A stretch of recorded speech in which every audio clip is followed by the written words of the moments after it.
Good afternoon, my Real News Midday TV family. Welcome back to the channel for another news update for Wednesday, December 3, 2025. And in the news this afternoon, Policewoman reportedly accidentally shot in Portland, probe launched. The Port Antonio Police in Portland are investigating an incident in which a policewoman was reportedly shot accidentally on Tuesday. Details of the incident have not been released.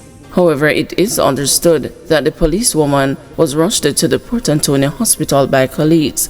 She was reportedly treated and released. Her condition is not considered life-threatening.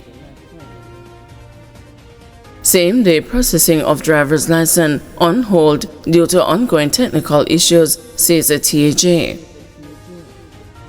Tax Administration Jamaica is advising the public that the technical issues affecting the processing of same-day driver's license continue to persist. The TAJ says the disruption follows a recent scheduled maintenance activity that has impacted all tax offices, affecting driver's license, both new and renewals. All other services, including the payment of taxes and other related motor vehicle transactions, remain available. The tax authority is advising motorists that they must submit a completed driver's license application and an uncertified passport-size photograph along with their receipt of payment, whether done in one of the tax offices or online, in order to facilitate the processing of the driver's license. It says that during this period of service disruption, motorists are permitted to operate a motor vehicle using the receipt and the expired driver's license for up to 60 days. TAJ says it will notify customers when their printed driver's license is ready to be collected. TAJ says a dedicated team is actively working to have the matter resolved and to restore full service in the shortest possible time. Prime Minister accuses opposition of sowing discord over relief efforts. Prime Minister Andrew Holness has accused the parliamentary opposition of sowing division and seeking to discredit the government over the distribution of relief aid to residents and ravaged communities. This follows accusations from the parliamentary opposition that their members of parliament, whose constituencies were destroyed in the storm, have been left out of the process to distribute government relief to their constituents. Speaking in Parliament on Tuesday afternoon, Prime Minister Andrew Holness instead accused the opposition of distributing aid in a biased fashion in constituencies controlled by their MPs. Andrew Holness also dismissed growing allegations of bias and mismanagement on the part of government agencies in the distribution of relief aid to needy residents.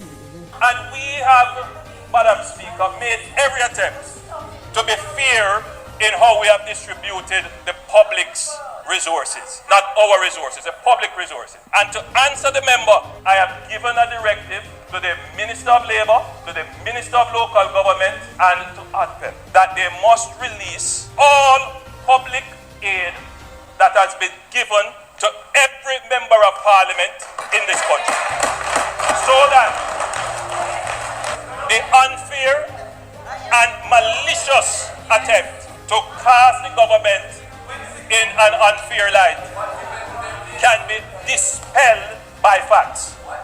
So, Madam Speaker, that will be made available as soon as the next sitting that is given. We will put an end to this deliberate, malicious attempt to destroy the reputation of the government. Police recorded 20-plus fatal shootings for 12 straight months. For 12 consecutive months, from December 2024 to November 2025, the Independent Commission of Investigations says Jamaica recorded 20 or more police fatal shootings, with December 2025 starting with 2 incidents on the first day. As of December 1, 2025, the country has recorded 282 fatal police shootings when compared to 169 for the corresponding period in 2024. This represents a 67% increase year on year. For the entire 2024, a total of 189 persons were killed by state agents, with the Jamaica Constabulary Force responsible for the greater majority. On Monday, 2 more fatal police shootings bearing some resemblance were added to the yearly tally, one in Scotts Hall District, Castleton, St. Mary, and the other in Salt Spring, St. James. In both incidents, the police reported that the now deceased men pointed a firearm, and both occurring without the use of body-worn cameras, continuing a pattern that INDECOM describes as deeply troubling. At the halfway point of this year, January 1 to June 30, 162 police fatalities were being probed. INDECOM notes that a major factor complicating its investigations is the continued trend of police teams conducting operations without body-worn cameras. In St. Mary, the deceased, known only by his alias Dada or Dodd, was reportedly seen with a firearm, and a report was made to the police. The news understands that the police visited the premises, and the now deceased allegedly ignored the request by the lawmen to drop the firearm. The police say he pointed the gun in their direction and was fatally shot. The incident in St. James surrounds a planned operation for 21-year-old Jadine Sizzler James. The police say that acting on a warrant for the now deceased, they entered a house, and during a search of the rooms, a man reportedly pointed a firearm at them. The police say they fired in the direction of James, who was pronounced dead at hospital. A firearm was allegedly seized in both incidents. According to INDECOM, the absence of video evidence makes it significantly more difficult to independently verify the accounts given by the police or assess whether the use of force was justified. INDECOM said both incident scenes were visited by its personnel and items of evidential value seized and secured.